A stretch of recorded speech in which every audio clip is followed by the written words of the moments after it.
São 7h02 na maior cidade do Araripe. E chegamos a uma terça-feira, 16 de setembro de 2025. Ainda nada de chuva.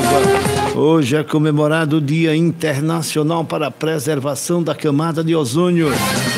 No estado de Alagoas, hoje é o dia da emancipação política do estado, né? Lá de Alagoas, é feriado estadual. A Igreja Católica comemora São Cornélio e São Cipriano, Papa e Bispo. Já são decorridos 259 dias do ano, faltando 106 para começar 2026. O Araripe Urgente está entrando no ar pela Arari FM 90,3, a Rádio Forte. Grupo Valdeir Batista, 35 anos, informando, comunicando, prestando serviço ao povo sertanejo. Também estamos com imagens ao vivo pelo YouTube no canal do blog do Roberto Araripina. Curta, comente, compartilhe, se inscreva no nosso canal. E vamos agora às 7h03 apresentar as principais notícias do dia, com os comentários objetivos, as reportagens super atualizadas, no horário nobre do jornalismo no rádio brasileiro, que é às 7 da manhã. Vamos então ao tirinete do programa de hoje.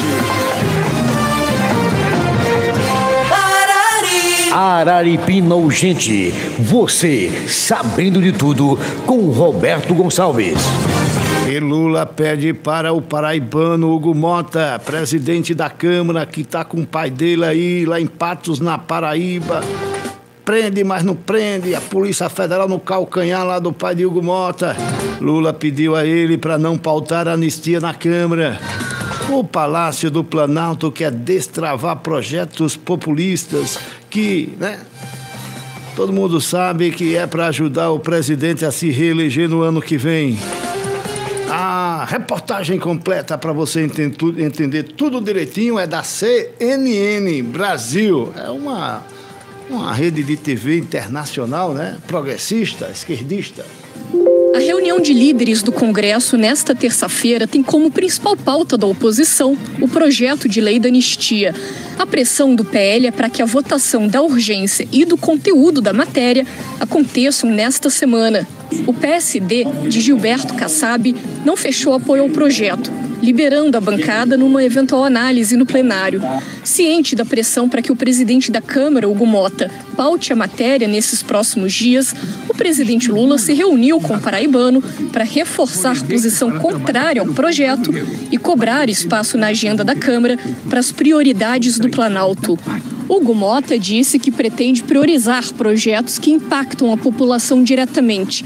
Uma fala vista como sinal verde a pautas econômicas com a marca do governo, como a ampliação da faixa de isenção do imposto de renda.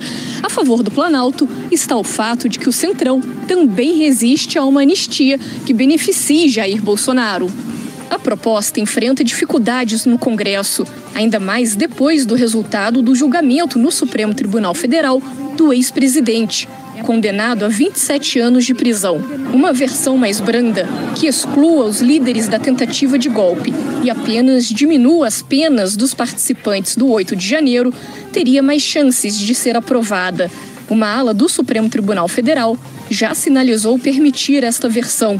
O ministro do STF, Alexandre de Moraes, autorizou a visita de aliados ao ex-presidente.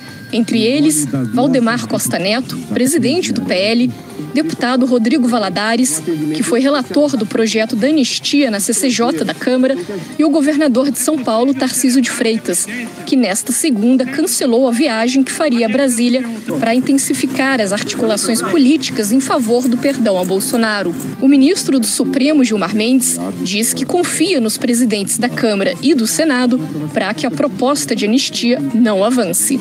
Nós temos um diálogo muito profícuo, muito respeitoso e muito efetivo com o presidente Hugo Mota, com o presidente Davi, e temos toda a confiança neles. Eu pensei que o STF era só para interpretar a lei, fazer cumprir a Constituição, mas também é para negociar com os congressistas. Mas aqui o Brasil está ficando uma beleza desse jeito. Mas eu não entendo de nada. Quem entende Caio Junqueira e WW William Vac, rapaz. Aliás, hoje o William Vac está com o Rafael Cortez, que é cientista político, e vão aí debater sobre essa questão, vão falar, vão comentar, vão analisar sobre a questão de pautar ou não a anistia. Vamos ouvir aí primeiro o William Vac, e depois ele chama o cientista político Rafael Cortez sobre o assunto. Começo aqui pelo meu lado, pelo cientista político Rafael Cortez, sócio da Tendências Consultoria, professor do Instituto Brasileiro de Ensino, Desenvolvimento e Pesquisa. Até quando essa situação no Congresso, você se arrisca a avaliar até quando ela fica parada do jeito que está? Eu não imagino que a gente tenha grandes mudanças pensando até 26 no ambiente legislativo. Obviamente, alguma distensão é razoável que se espera, né, à medida que se tem a definição do caminho do projeto da anistia, da discussão da anistia como um todo, mas existe alguns dilemas políticos que eu imagino que vão permanecer, né? Se a gente pegar o conjunto ali da arte que vocês apresentaram, era o chamado pacote da reeleição, grosso modo, né? Que, como você bem colocou, tem medidas sociais, econômicas e de segurança pública. Os principais dilemas para a votação dessas matérias eram de duas ordens. Primeiro, o quanto a oposição vai querer cooperar com projetos que, na verdade, ajudam a reeleição, né? Então, a gente tem visto a base aliada cada vez mais dividida. É bem possível que a candidatura da oposição que vai ser construída conte com partidos que hoje estão na base do governo e também então não tinha muita boa vontade em votar esse projeto. E o segundo dilema é o clássico dilema de vai aumentar a carga tributária ou não vai aumentar, quem é que vai pagar, das questões em si. Que é o que, sobretudo no projeto de imposto de renda. A gente soma agora a essa tensão institucional que ganha outro capítulo. E como a própria direita também está um pouco travada, né? Porque fala no discurso da anistia completa, parece não ter viabilidade, né, à luz do Supremo Tribunal Federal, mas também não quer a versão mais moderada. Então, esse tema, ou bem os líderes da Câmara e do Senado definitivamente colocam de lado, pelo menos por hora, o Hugo Mota não sinalizou estar com a disposição política em fazê-lo. Como eu disse, o pai dele está lá, né, em Patos. A Polícia Federal, né, já está lá, olha, estamos aqui com seu pai, viu? Teve até uma operação lá. Não tem nem 2 meses não, viu? São 7h10. 7h10. Bom, enquanto isso, os Estados Unidos dizem que anunciarão sanções ao Brasil após a condenação de Jair Bolsonaro. Vamos às informações também da CNN, né, que a gente só usa da CNN aqui. A repórter Carolina Fernandes e o Yuri Pita é quem traz aí essas informações que vêm lá dos Estados Unidos. Vamos lá. Yuri, a gente tem uma informação muito importante nesse momento que a gente precisa dar atenção. O secretário de Estado americano, Marco Rubio, sinalizou hoje que os Estados Unidos podem anunciar sanções adicionais contra o Brasil já na próxima semana, em resposta à condenação do ex-presidente Jair Bolsonaro. A fala aconteceu em entrevista à Fox News e está no site da CNN. Então, trago mais detalhes. Olha só. Rubio disse que o Estado de Direito está se rompendo no Brasil. Sem citar o ministro Alexandre de Moraes, ele também criticou o que chamou de, abre aspas, juízes ativistas, fecha aspas. Sobre as medidas adicionais, Rubio disse, abre aspas, haverá uma resposta dos Estados Unidos a isso. E é sobre isso que teremos alguns anúncios na próxima semana ou mais, sobre quais passos adicionais pretendemos tomar, fecha aspas.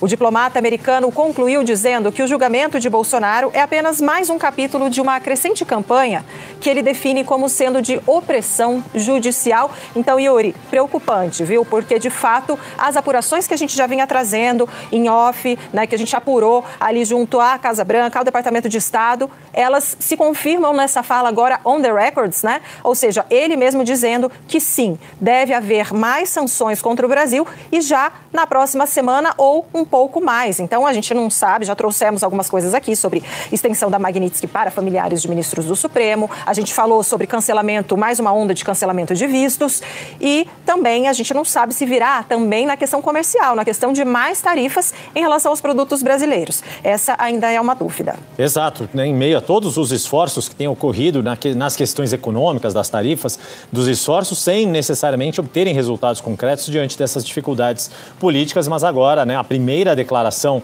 como você disse, on the record, né, de forma da própria boca do secretário de Estado americano Marco Rubio, relacionado ali ao veredito dado ao ex-presidente Jair Bolsonaro, uma crítica que era esperada, mas agora, de fato, é colocada. Donald Trump, o próprio presidente, havia falado ali, meio en passant, né, mas agora não, numa entrevista para um veículo de imprensa, falando diretamente ali, elaborando uma resposta mais longa a respeito do assunto. A questão, né, não é mais, pelo jeito, Débora, se haverá algum tipo de nova onda de ações da parte do governo americano em direção a integrantes da corte ou ao próprio Brasil, mas a questão é quando. Eu falei Carolina Fernandes, mas é a Débora, né? Débora Fernandes e o Yuri Pita da CNN Brasil. A gente vai aguardar, vamos acompanhar, né? 7h13. E a CPMI, rapaz? A CPMI ontem disse que o Careca ia, mas o Careca não foi. Foi lá nada, rapaz. O STF disse que não era obrigado aí. Pronto, tá aí mais uma ajuda do STF para o país, né? A gente vai ficar sem saber o que é que o Careca tem a falar, quem é os parceiros que ajudou ele a roubar os aposentados. O STF disse que ele não precisa ir lá, não. Mas aí a CPMI disse que deve votar a convocação do filho do ministro da Justiça de Lula, o Ricardo Lewandowski. Pois é, o filho dele é advogado lá de um sindicato e deve ser votada a convocação do filho do Ricardo Lewandowski. Ricardo Lewandowski, para quem não sabe, é aquele que presidiu o impeachment de Dilma, né? Ele era o presidente do STF na época. Se todo mundo que passou naquele tempo ali e passou por aquele procedimento, aquele processo, aliás, né, de impeachment de Dilma, que o PT chama de golpe, então o Ricardo Lewandowski é para ter sido colocado também aí nessa balança aí de golpista também, né? Mas ele hoje é o ministro da Justiça de Lula. Mas ele foi quem presidiu o impeachment de Dilma, né? Pois é, e depois no final rasgaram a Constituição, porque quem recebe impeachment fica inelegível durante 8 anos. E ele conversou lá com o Renan Calheiros, era o presidente do Senado na época, disse, não, a gente vai empichar ela, mas vamos fazer o seguinte, ela fica elegível. Aí ela ficou elegível, foi disputar o Senado por Minas Gerais e perdeu. Agora perdeu para outra pessoa, né, que é de esquerda, como é o nome do rapaz? O Pacheco, né? O Pacheco, que hoje quer ser governador de Minas Gerais. É tudo gente boa aí. Tudo certo. 7h15. Bom, aí a CPMI deve votar a convocação do filho de Lewandowski. Quem tem os detalhes é o Eldo Brito. Bom dia, Eldo. Bom dia, Roberto Gonçalves. Bom dia, ouvintes da Rádio Arari FM 90,3. A CPMI, que investiga o roubo bilionário a aposentados, deverá votar na próxima reunião deliberativa o requerimento do senador Isalci Lucas, do PL do Distrito Federal, convocando para depor o advogado Henrique Lewandowski, contratado de uma das entidades suspeitas de participação no esquema. A entidade, o Centro de Estudos dos Benefícios dos Aposentados e Pensionistas, é apontada como pertencente a Maurício Camisotti, preso dias atrás junto com o Careca do INSS. O SEBAP seria uma das 3 entidades dirigidas por gente da confiança de Camisotti, que juntas tomaram 580 milhões de reais dos aposentados. Cópia do relatório de reunião do advogado com os então presidentes e procurador do INSS, ambos investigados, comprovaria essa relação. O relatório vago trata de reunião de Henrique Lewandowski, Marcelo Panella e Igor Tamazalcas, representando o SEBAP com INSS. O requerimento de convocação de Henrique ainda não foi votado por pressão dos representantes do governo Lula na CPMI. Agora será. Direto da redação da Arari FM, Eldo Brito, para o Araripina, gente. Valeu, Eldo, obrigado. 7h17.